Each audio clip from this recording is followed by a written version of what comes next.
She didn't shout. She dragged my master folder into the trash, hovered, and clicked empty, while 15 coworkers pretended to study their notebooks. "Start over," Ava Victoria Sloan said. "If you can." The screen went white. 6 months of research layout comps and client notes gone, because I refused to use her one-size-fits-all template. My phone buzzed in my pocket. I should have let it die there. Instead, I stepped back from the conference table, answered, and heard a voice I knew from award shows. "This is Diana from Silver Ridge Collective. We're ready to move. 400,000 creative director, full autonomy start next month." I kept my eyes on Victoria as she smirked at the blank monitor. "Yes," I said, clear and slow, so the whole room could hear. "I accept your $400,000 offer to lead creative." Her smirk collapsed like wet cardboard. 30 seconds earlier, she'd erased my portfolio to make an example of me. Now the example was her. The account team stared at me like I'd just flipped a breaker. Victoria's jaw worked, but no words came, only the faint beep of the projector, searching for a signal it no longer had. "Great," I said. "Send the paperwork." I didn't walk into Cobalt and Finch expecting fireworks. I wanted a place to do careful work, the kind that takes time and earns trust. The lobby sold a different dream polished concrete plants that never browned posters that said "ship faster."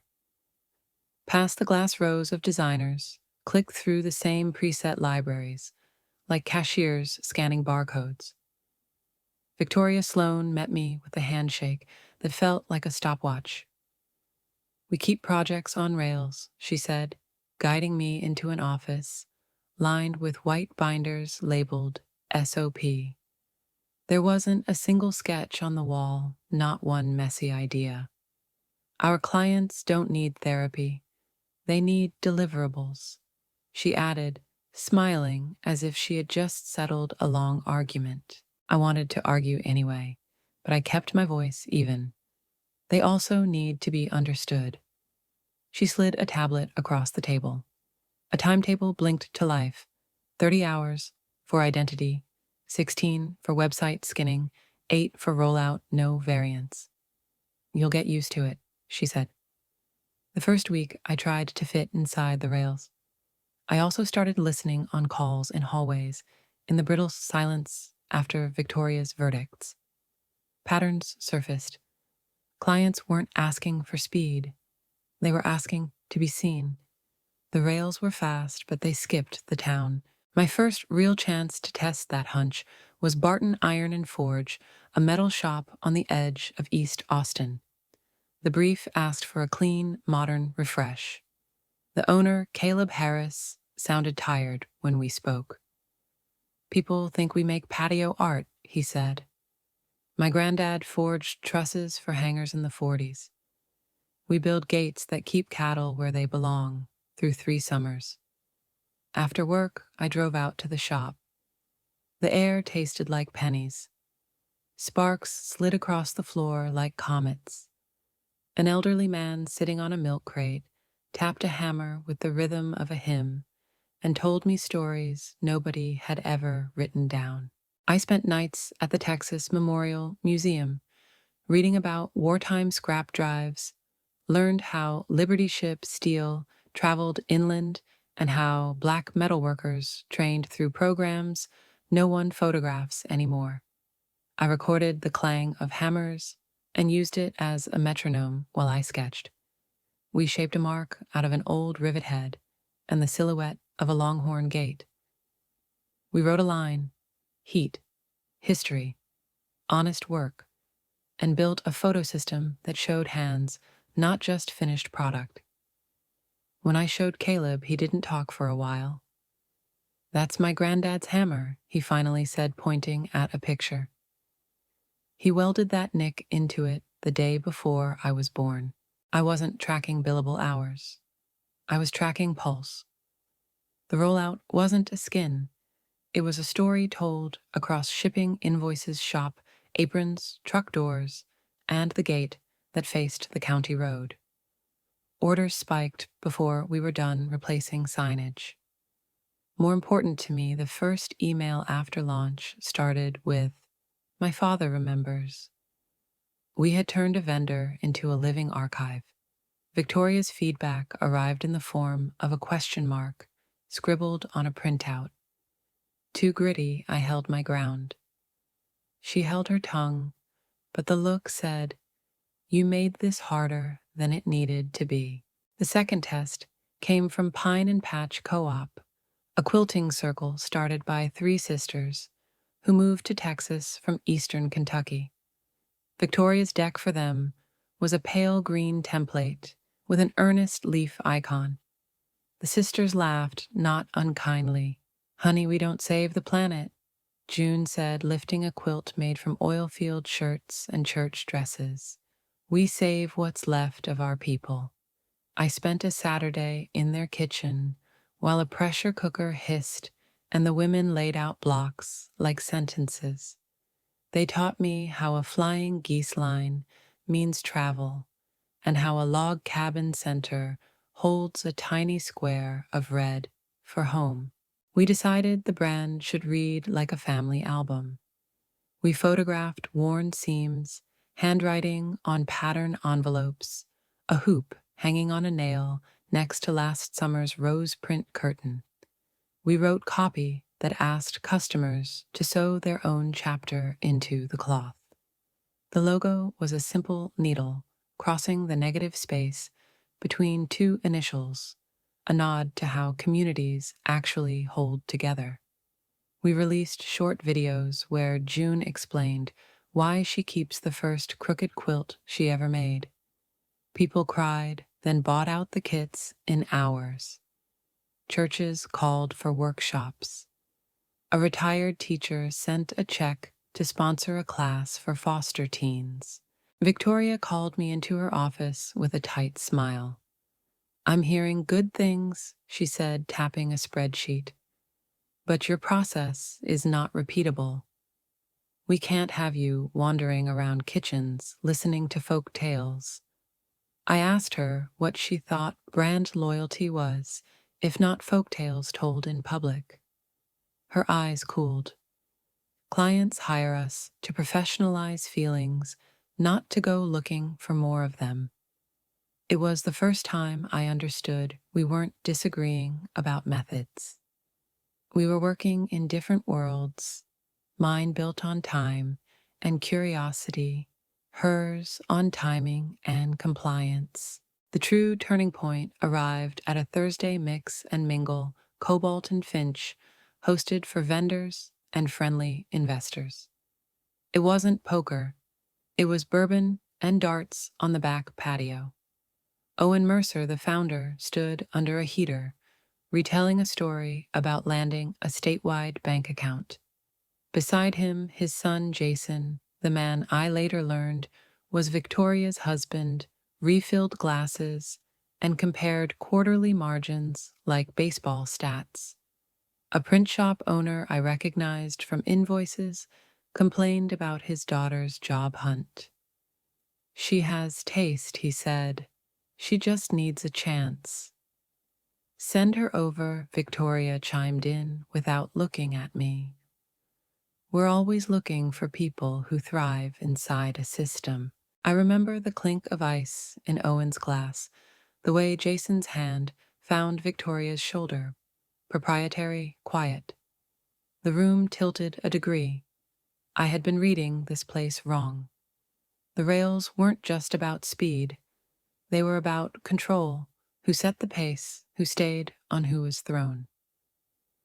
The following Monday, an informational interview appeared on my calendar with a recent grad named Madeline Pierce, who introduced herself as if she already worked there.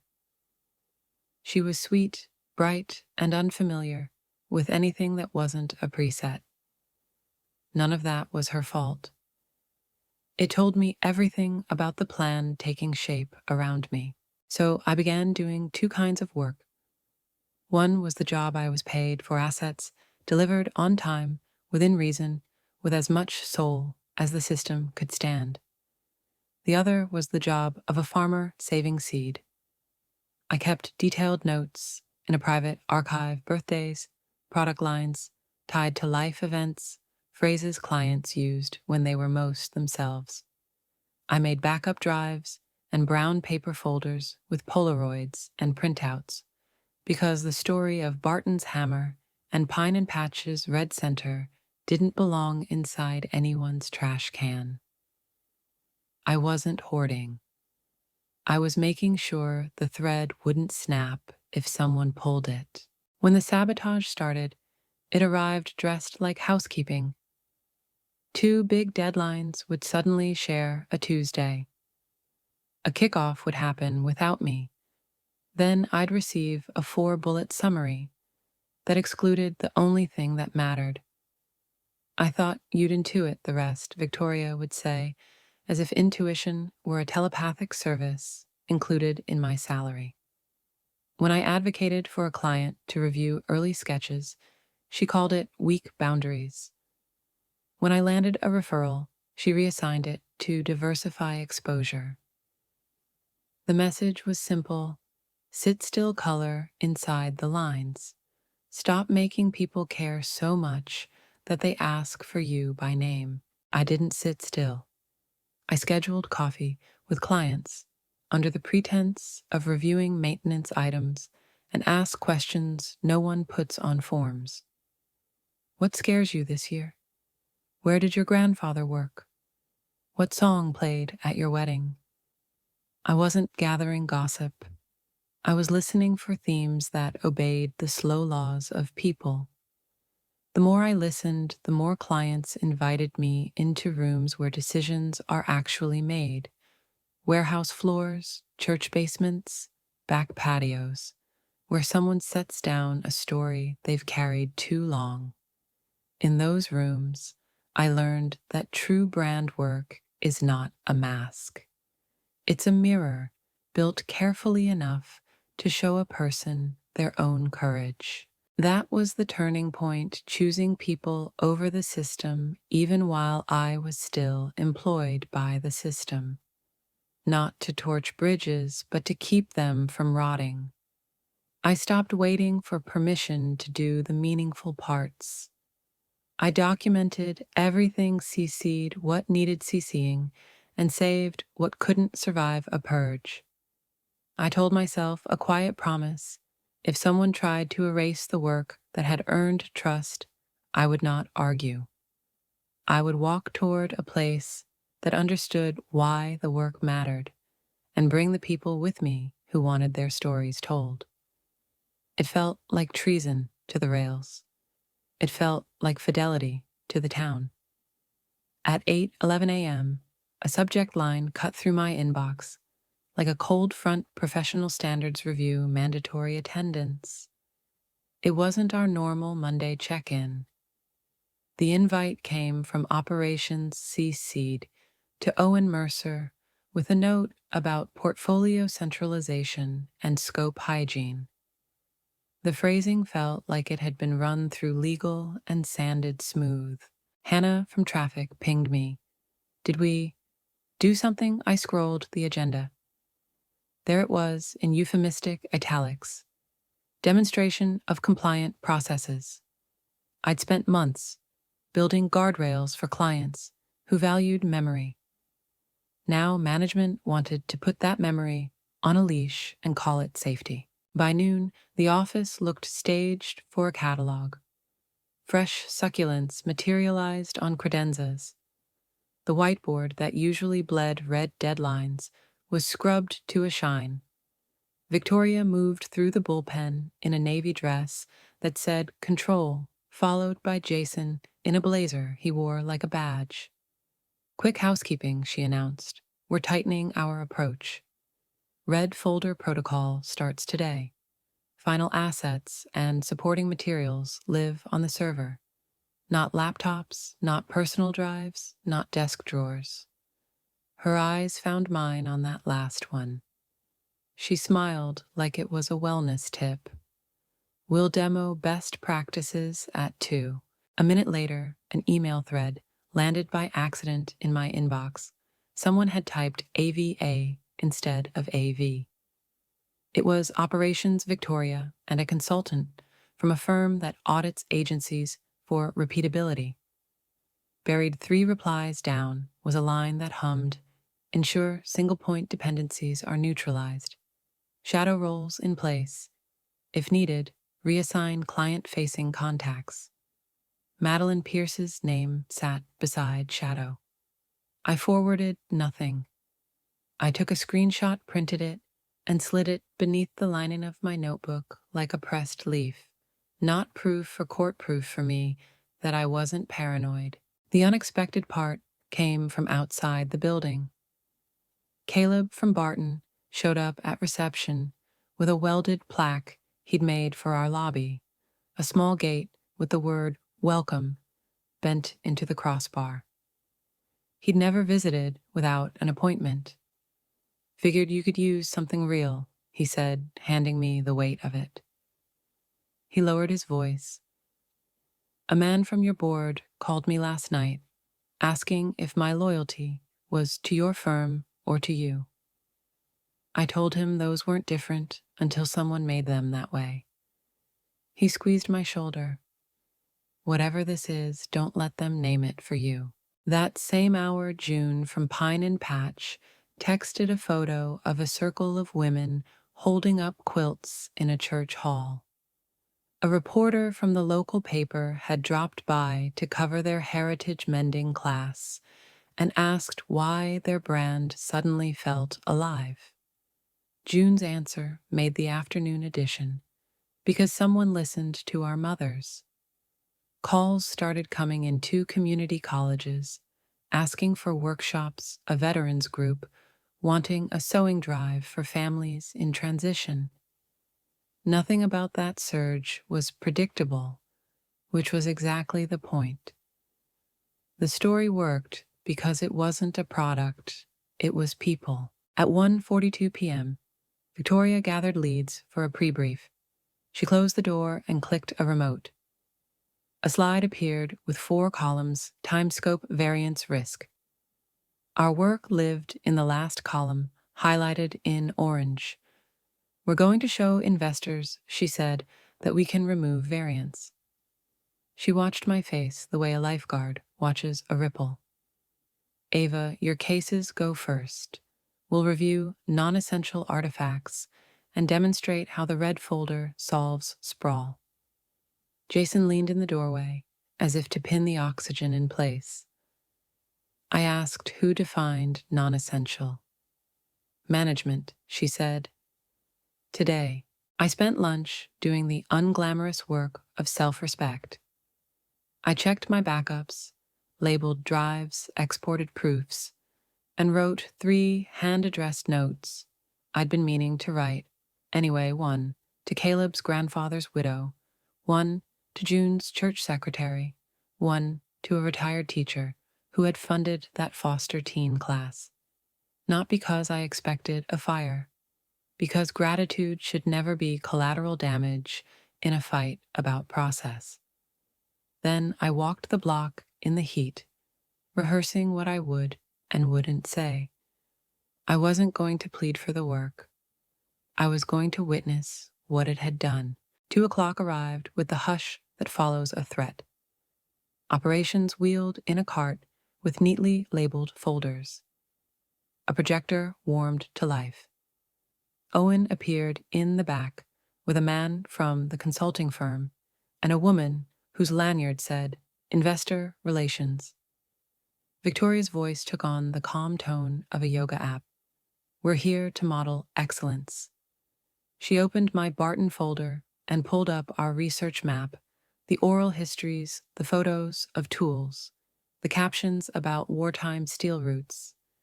"This," she said, tapping the screen, "is scope creep." The consultant nodded as if she'd defined gravity. I described calmly what each element had done, how the sound of hammering synced with dwell time on the site, how testimonials from retired welders drew in apprentices, how the plaque on the county road turned into inbound calls from ranch co-ops we'd never reached before. Victoria clicked to Pine and Patch. She highlighted a slide titled Community Lore. Not actionable, she said. The investor liaison scribbled something I couldn't see. Hannah shifted in her chair. Elliot, our developer, stopped drumming his pen. That was new. He usually drummed through everything. Then came the line item I hadn't anticipated: data sanitation removal of non-essential artifacts. Victoria dragged a selection box over my folders until the thumbnails shivered. We'll show how the red folder protects the work, she said sweetly, as if we were about to bake a cake. Jason watched Owen. Owen watched the consultant. The consultant watched me, waiting to see if I'd beg her to stop. I didn't. I asked one question: who decides what belongs to the work? The firm, Victoria answered. Always. She dropped the files in the recycle bin. The monitor went a sterile gray. That was the moment the unexpected finally clarified itself. The threat hadn't been losing my job. It was losing the memory of the people who trusted us, stripped down to a bullet called variance. The room waited for me to break. I didn't.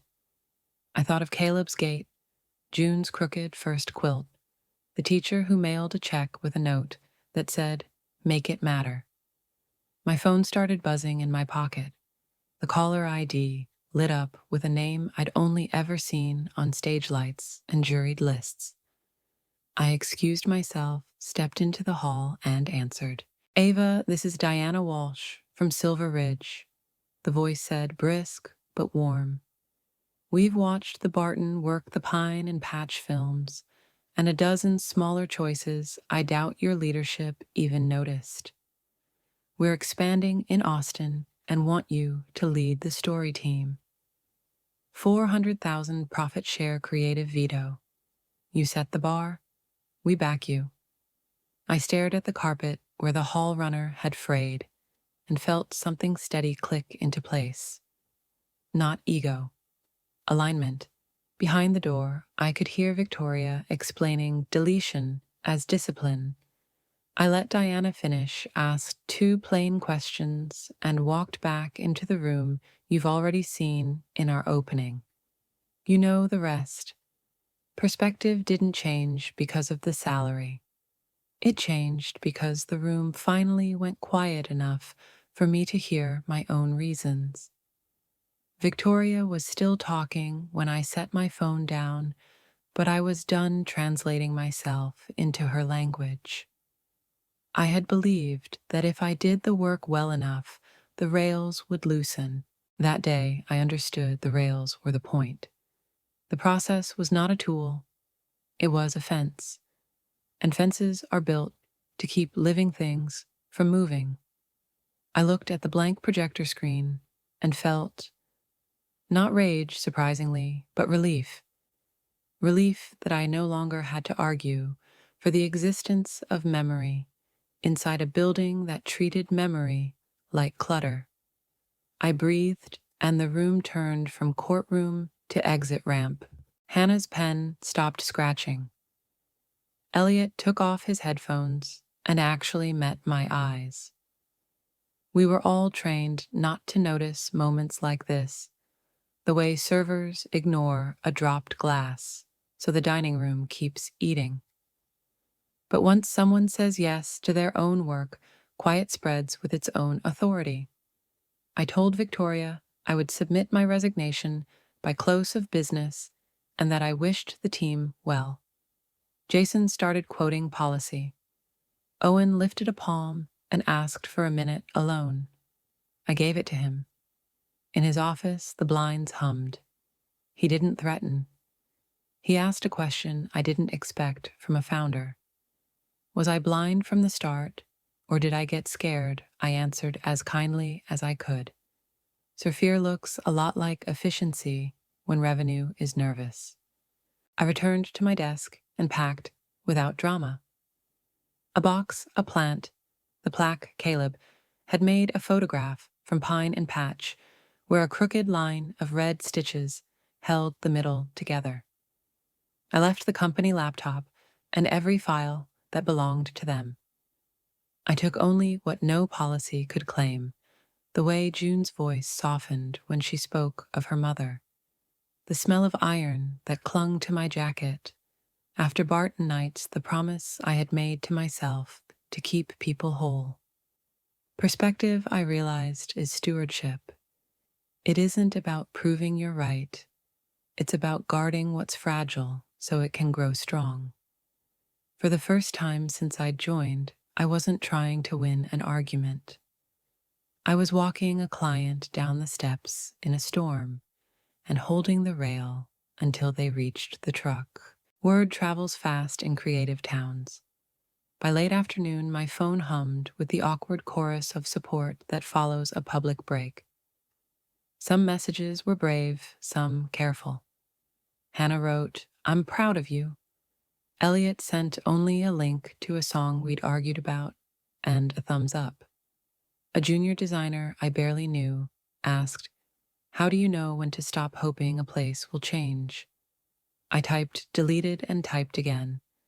"When hope requires you to become someone smaller," I wrote. That answer surprised me with its own clarity. My perspective toward my coworkers changed too.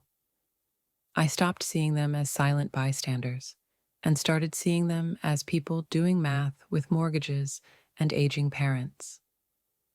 Courage is not free.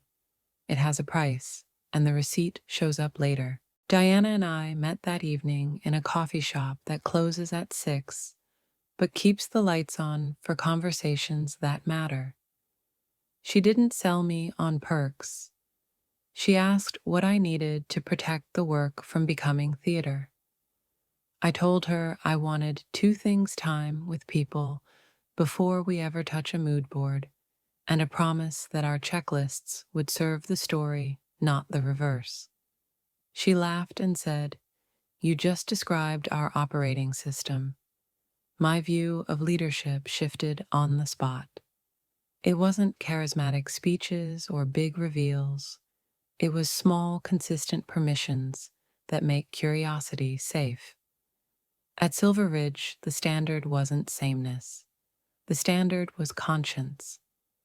We would measure outcomes, yes, but we would also measure whether a client felt more known, not simply more visible. Perspective also softened one edge I had sharpened too much: Victoria. For months, I had cast her as a villain. It was easier that way. But in the quiet after the meeting, I could finally admit what my gut had whispered from the start. She wasn't a monster. She was afraid.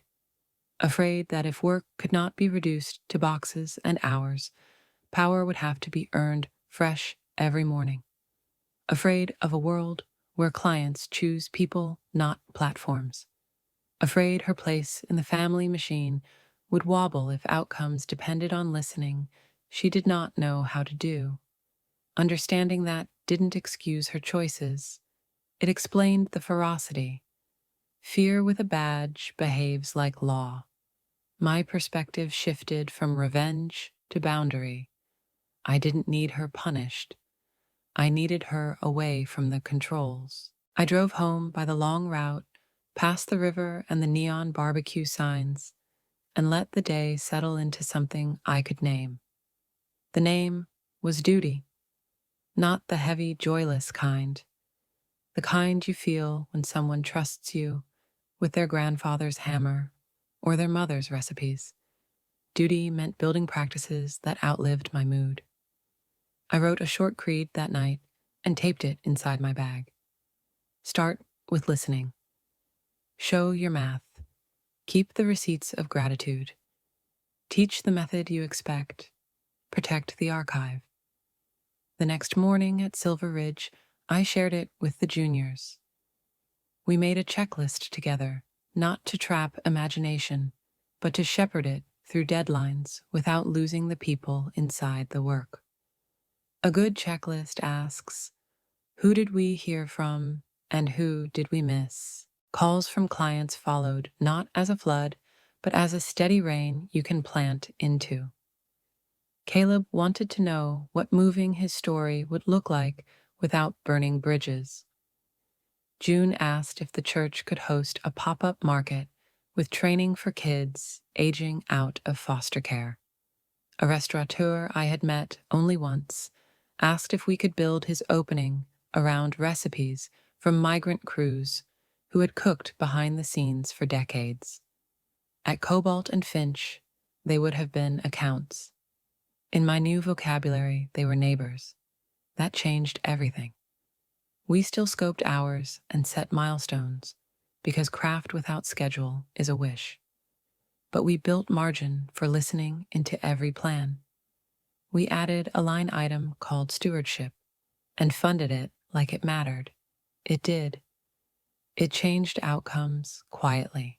A month later, a business association asked me to speak at a luncheon crowded with people who have built payrolls and survived recessions. I told them the truth I had learned the hard way. Speed is a tactic, not a virtue. Virtue is attention paid to the right things long enough to become trustworthy. I showed them a slide with 2 columns. One said templates, fast, safe, forgettable. The other said testimony, slower, specific, repeatable, through relationship. I watched CFOs lean forward when I called attention repeatable. That was the pivot. You can repeat care if you build a system that budgets for it. Selling became stewardship, not sentiment anymore. The first real opportunity didn't look like a trophy account. It looked like a plain text email from a co-op address that ended in electric.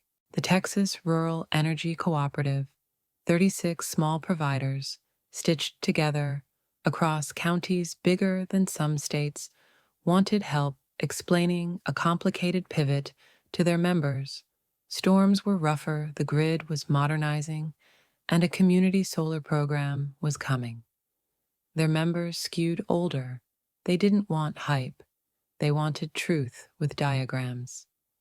We've had 3 agencies show us shiny apps, the director wrote. Our folks read the paper and call the office. Can you meet them there? My answer was yes, but it came with conditions, time, plain language, and neighbors in the room.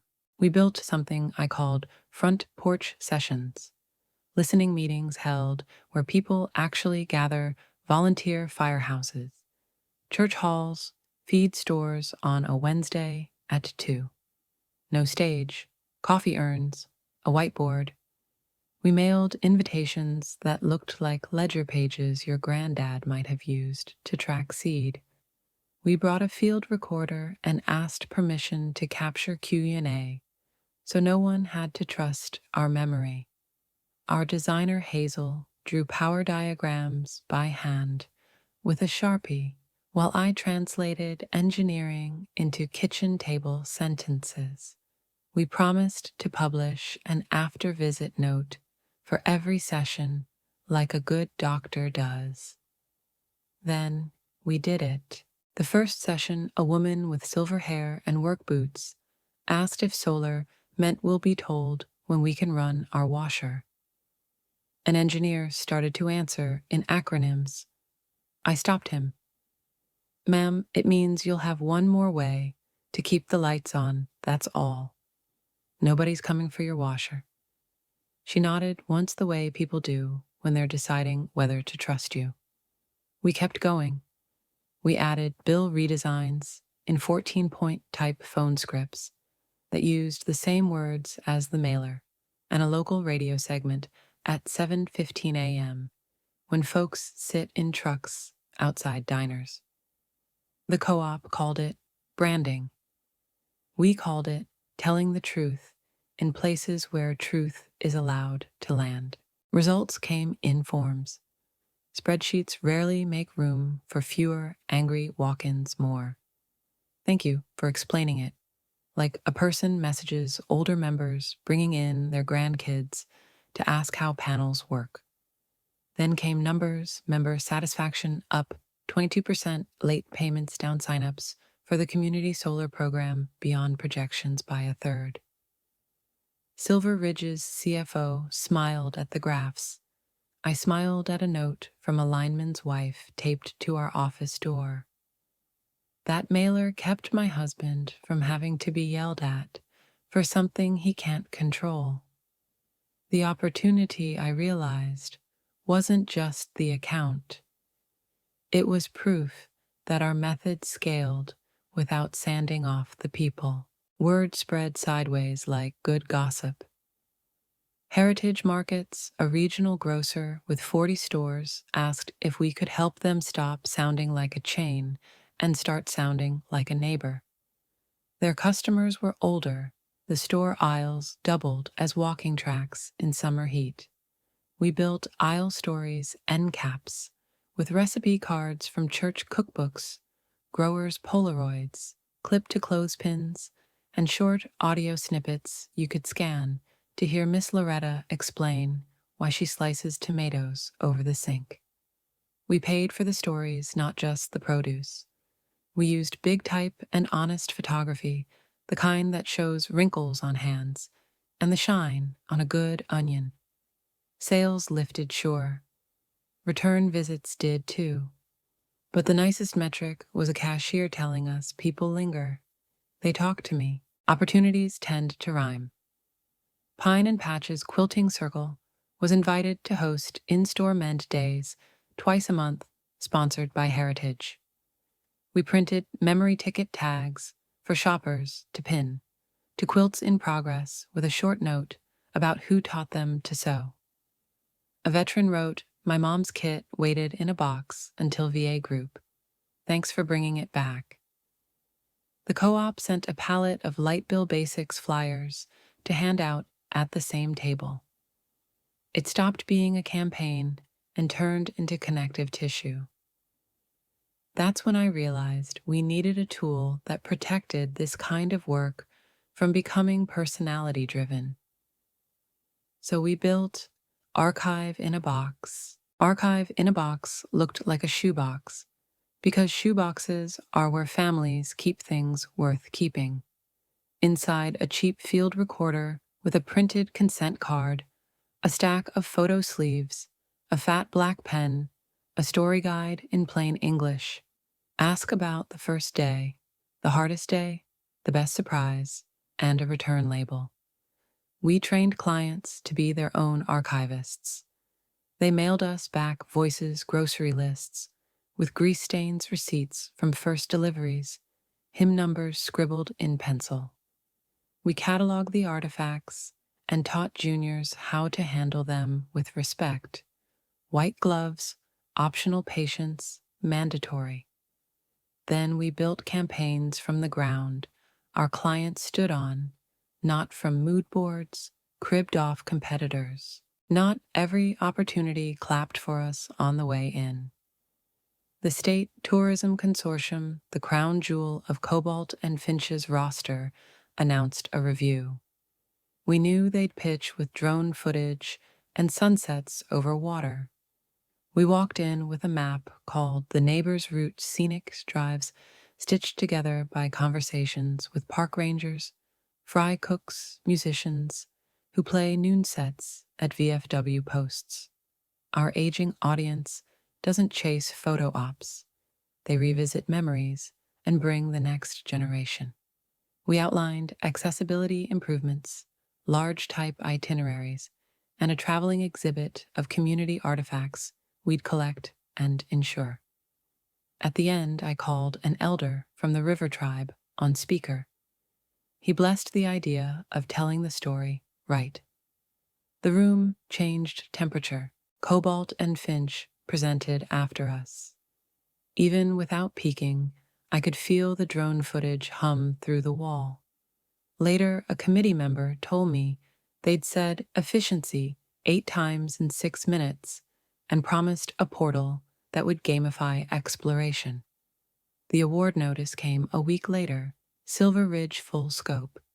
Before we signed, I drew a line through a clause that would have let them own any community artifacts outright. We're stewards, I told the procurement lawyer, not collectors. They balked. I was prepared to walk. They relented. Opportunity asked for a backbone. We brought one. We set up a story commons, a digital porch where towns could upload scans and audio moderated by librarians we trained and paid. We built traveling cases with climate-safe foam so quilts and lunch pails and hymnals could tour without aging. We wrote itineraries in fonts your grandmother wouldn't squint at and made sure every print brochure passed the arm's length test. We broadcast on AM radio because some trucks only have AM. We trained visitor center staff to ask, "Who did you come here with the first time?" You can't fake that question. The data looked fantastic, but the best proof was a museum volunteer who hugged me and said, "We haven't heard this room sound like this in years." Opportunity also arrived wearing the faces of people I missed. Hannah left me a voicemail that started with, "If I wait 2 more months, I can leave with a small severance." I told her to do what protected her. She waited, then came. Elliot emailed a portfolio of work he'd done at night that didn't fit the rails. He asked if we had a place for a developer who wanted to make audio players simple enough for a kindergartner. We did. I refused to recruit anyone out of spite. I only made space. People who wanted to practice this method found us like water finds the lowest spot and fills it. The largest door opened not from a boardroom, but from a funeral. Caleb's grandfather passed, and I drove an hour to stand in the back pew. After the service, a man from the State Workforce Alliance shook my hand and said, "We need apprentices who know the trade and the story. Can you help?" We built Hands in History, a pilot that paired retiring craftspeople with teens with pay, and a final exhibit where apprentices presented work to their grandparents. We filmed with elbows off the table and kept the sound of breath between sentences. Newspapers covered it without us pitching. The Alliance funded year 2. The kids shook with pride. Opportunity again looked like duty with a budget. Inside Silver Ridge, we turned these wins into policy so they'd outlast me. We wrote the stewardship clause into every scope, hours and dollars protected for listening, follow-up, and artifact care. We added senior-friendly design standards to our default checklists, minimum font sizes, color contrast, reading level targets. We created a role called archive producer, half librarian, half aunt, whose job was to keep our memory straight. And we measured success in 2 ledgers, money and meaning. Retention revenue referrals on one side. Felt known stayed longer, brought someone today on the other. The 2 ledgers started telling the same story. That's when you know you're on to something real. The day the Tourism Consortium press release hit Victoria, posted a congratulatory note on LinkedIn with the tone of a neighbor waving from across the fence. I didn't gloat. I didn't reply. New opportunity teaches you to look forward, not back. That afternoon, I sat with June at Heritage Markets under a hand-lettered sign that said "Mend Day Today" and watched a retiree show a girl how to thread a needle. The girl's dad bought onions and stood a long time listening to women talk about their mothers like they were saints. The store manager slipped me the day's sales tally because old habits die hard. It looked good. So did the room. Growth didn't arrive with applause. It crept in as new habits that held when no one watched. I changed my mornings first. No inbox in bed, a walk before screens. I made coffee and read one page from a book that wasn't about marketing history craft, the sort of slow knowledge that makes you patient. At the office, I drew a line through 6 to 7 p.m. and called it Care Hour. No meetings, no quick favors. The work would expand to fill every inch I gave it. Character meant shrinking the container on purpose. My calendar stopped looking like a game of Tetris and started looking like a field with fallow rows. The team watched to see if those lines were real.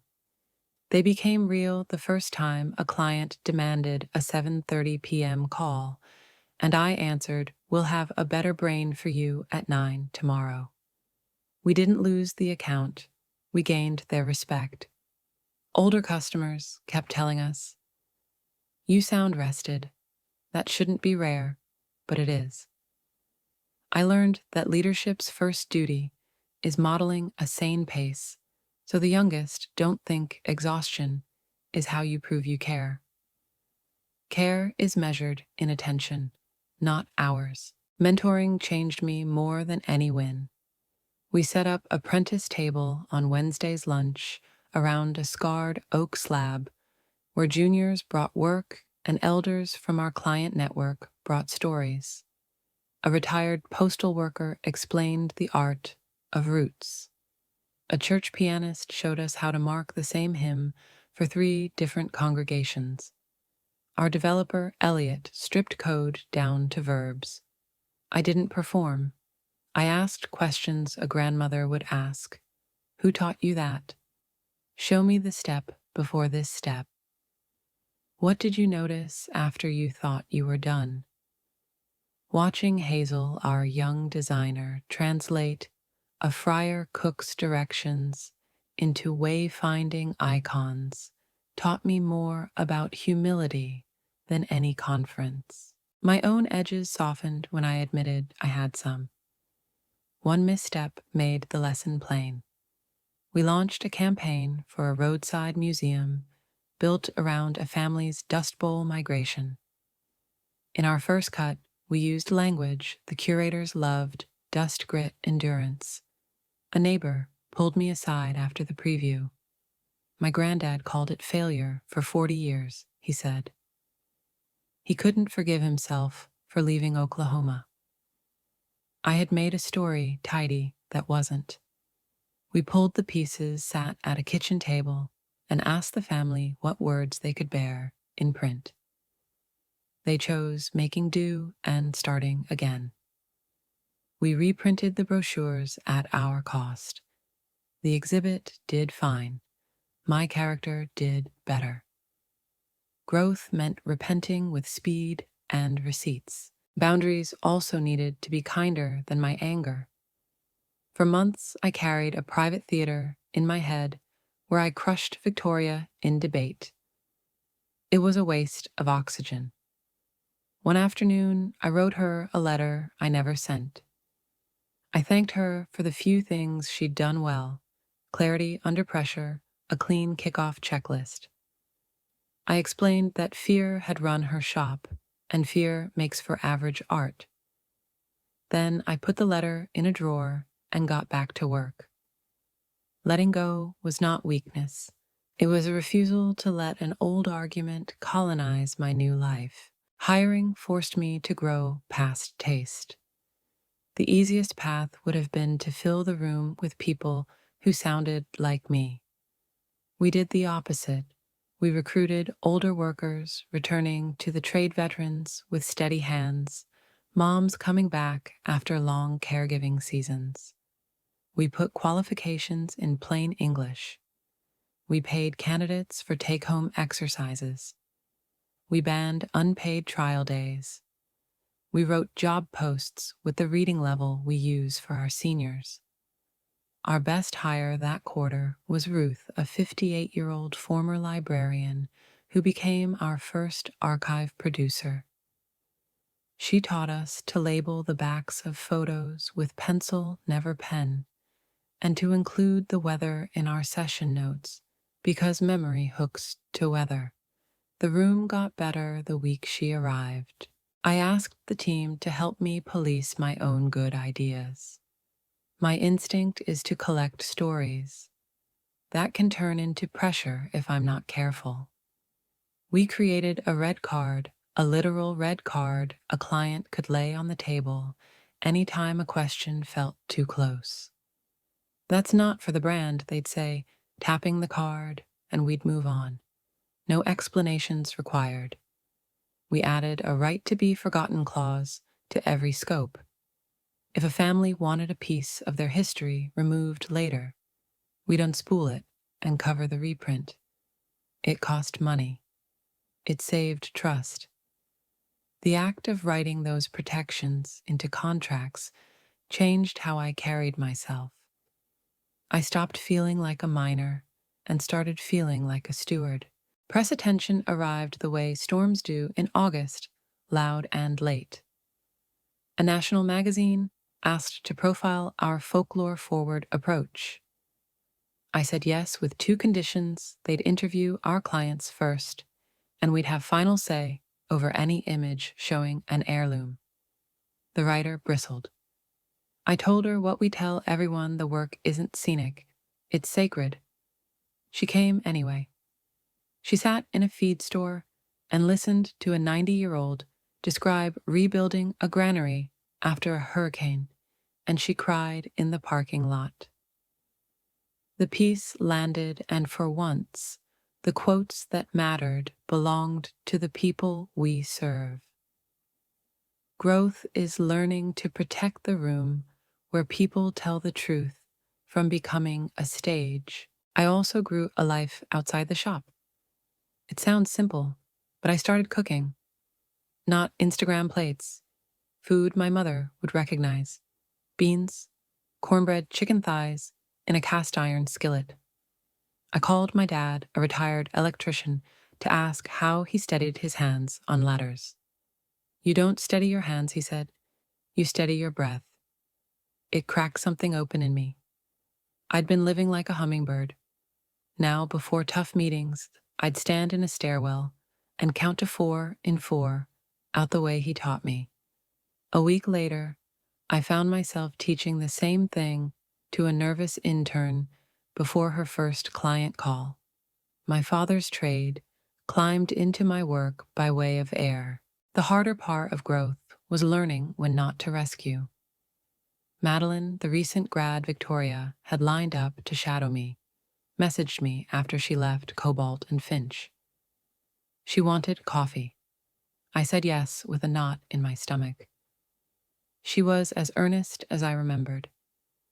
She confessed she'd been told to reverse engineer your method from our public case studies. I'm sorry, she said, eyes glassy. I didn't know that meant stepping on your work. I believed her. I offered to look at her portfolio, but I didn't offer her a job. Instead, I connected her with a small studio that nurtures beginners well. Growth meant care without codependence, helping without making my shop a halfway house for someone else's bad choices. Awards happened.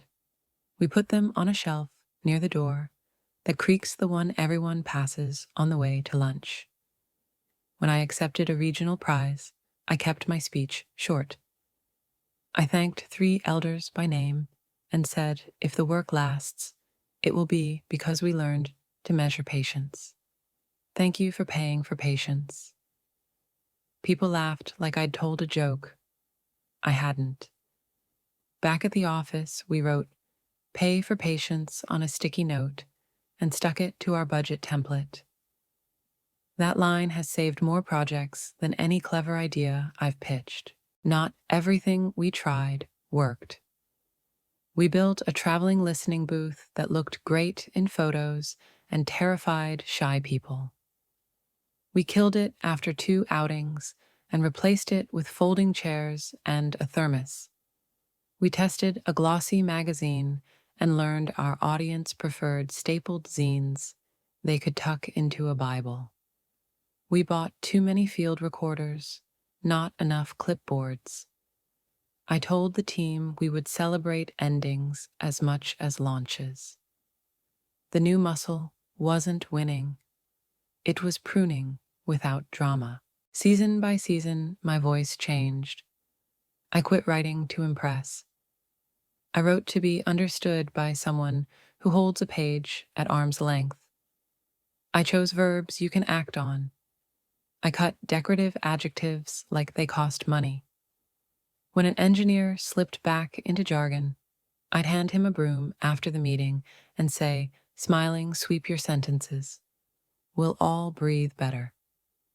He got the joke and the point. A year into this, I reread early decks and winced at how hard I'd tried to sound important.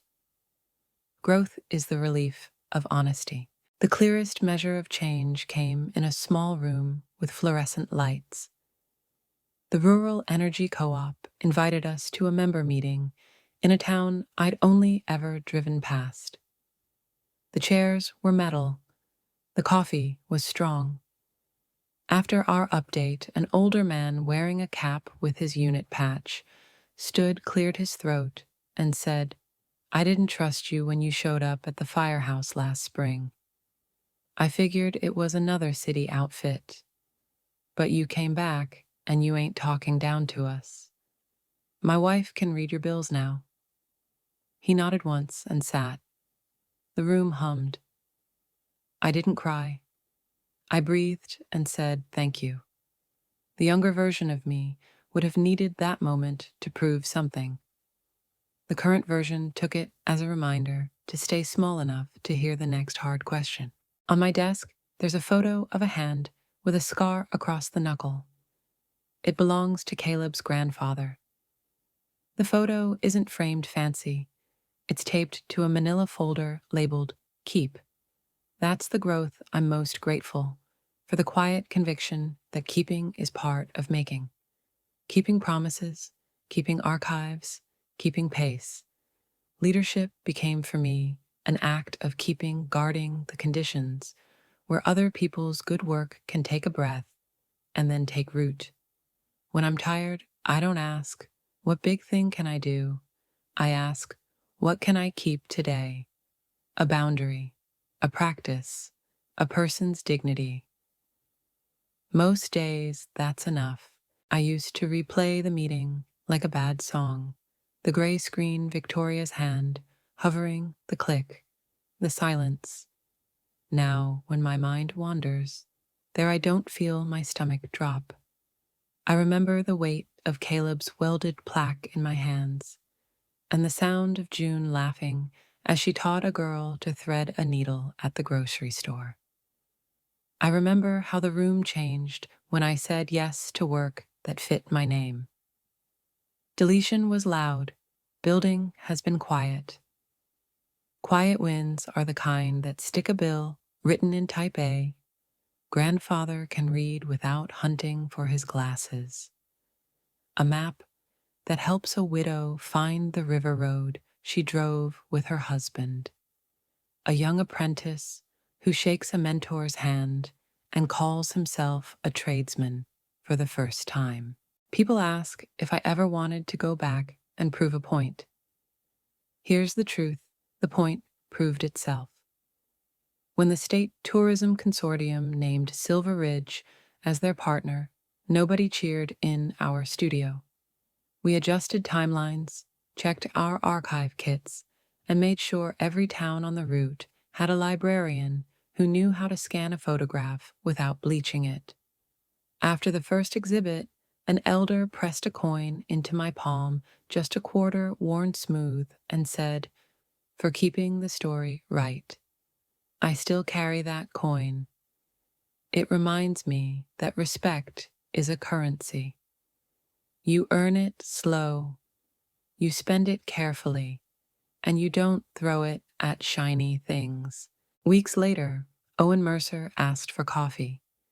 He looked smaller without the building around him. He didn't offer me titles. He asked for advice. "How do you get clients to trust again?" he said, fingers wrapped tight around his paper cup. I told him what I tell anyone who asks. You apologize without the word, but you stop overselling speed and you keep your promises until the room believes you. He nodded, tired, and thanked me for not making a scene when I left. I told him the scene made itself. We parted with a handshake. I walked away lighter, not because I'd won, but because I finally understood that revenge is a tax you pay to the past. I was done paying. The longer I do this, the more ordinary my definition of success becomes. It's not billings, though, we track them. It's not banners, though, they help hire. It's an inbox with fewer fires because the right people were in the room before the match was struck. It's a co-op member who brings cookies to a front porch session and says, "I'm here to listen," then leaves having felt listened to. It's a designer who learns to cut a headline in half and make it stronger. It's our archive producer, Ruth Steady, as a metronome, reminding a 19-year-old to date the back of a photo and include the weather. It's a retired welder who writes, "I read your piece about the hammer. I slept better." There are no awards for sleep, but the world is kinder when we help someone get some. I keep a short list taped by my desk called Things Worth the Time. It changes when it needs to, but the bones stay. Call back the elder who left a voicemail, even if it's after 5. Sit on folding chairs. People talk more honestly when their feet touch linoleum. Pay for reprints when you get a word wrong. Bring an extra pen that writes on damp paper. Eat the church sheet cake. Print fewer posters and more directions. Leave rooms a little quieter than you found them. Nothing on that list will impress a venture deck. Everything on it will make a day work better for human beings who are carrying more than they're saying. For the older folks watching this, people who've worked 2 and 3 careers, who know the weight of a mortgage and a diagnosis, let me say something plain. You are not past it. You are the archive we all wish we had. The skills you've gathered, patience, pattern recognition, the ability to hear what wasn't said are exactly what keeps communities stitched together when markets get loud. When I build a plan, I design for you first. Large type, honest photos, radios at the hour your truck idles, front desks with staff who know your name because it's written on a card, not a screen. If work makes room for you, it becomes more human for everyone else. That's not sentiment. That's design. To the younger ones, interns, first job nurses, junior electricians, new designers with more taste than practice, I'll give you the shortest map I know. Start small. Ask better questions. Keep a notebook you don't show the internet. Learn the names of the people who sweep the floor and patch the code. When you mess up, and you will apologize without a TED Talk. Ask for elders on purpose. Don't wait for a title to grant you permission to care. Care is not a title. It's a set of repetitive motions that leave rooms safer than you found them. If someone tells you speed is the only virtue, look for the door. There is always a door. Sometimes it looks like a front porch and a pot of coffee at 2 in the afternoon. I still get notes about Victoria. Did she ever admit she was wrong? I don't know. I don't need her to. I don't keep a scoreboard anymore. I keep schedules for front porch sessions and lists of hymns families want included in opening nights. If I run into her on a sidewalk, I hope we are both carrying something better than our former argument. Maybe a box of programs. Maybe a pie. Maybe nothing at all, but an ordinary afternoon where two people pass and nod and go on building whatever they decided mattered more than winning. If there's a single picture that sums up what changed in me, it's not a dramatic one. It's a Tuesday at Heritage Markets. The hand-lettered sign says, "Mend Day today." The fluorescent lights hum. June lifts her glasses to check a seam. A girl holds her breath and pulls a stitch through. A man in a feed cap stands with a bag of onions, listening to women talk about their mothers, and you can see him remember something he hadn't let himself remember in years. No drones, no speeches, just a room doing what rooms are, for holding people while they repair what needs repair.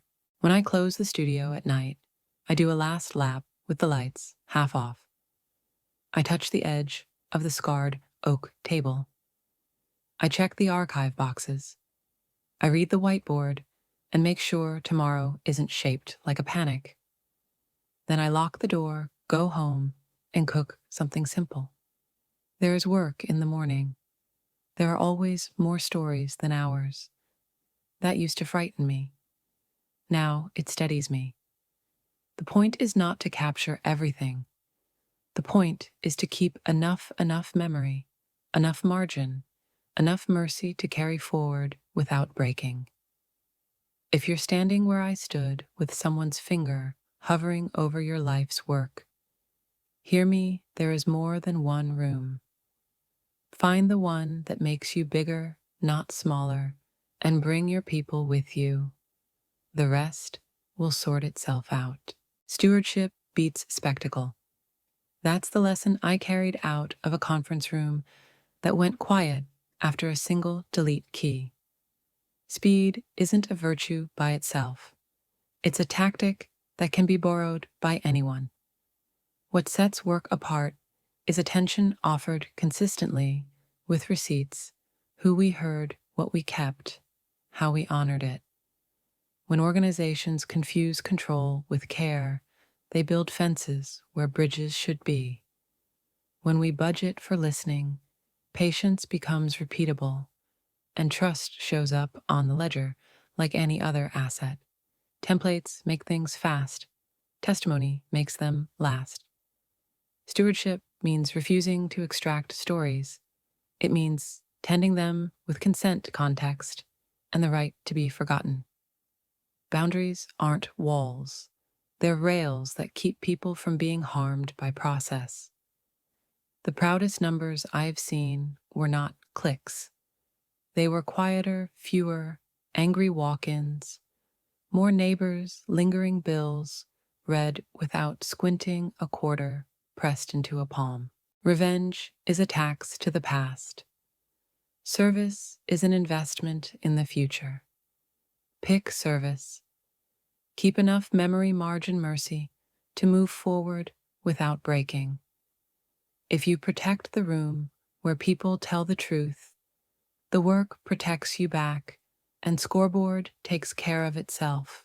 Start by budgeting for listening. Add a stewardship line to every scope interviews, follow-ups, and artifact care funded on purpose.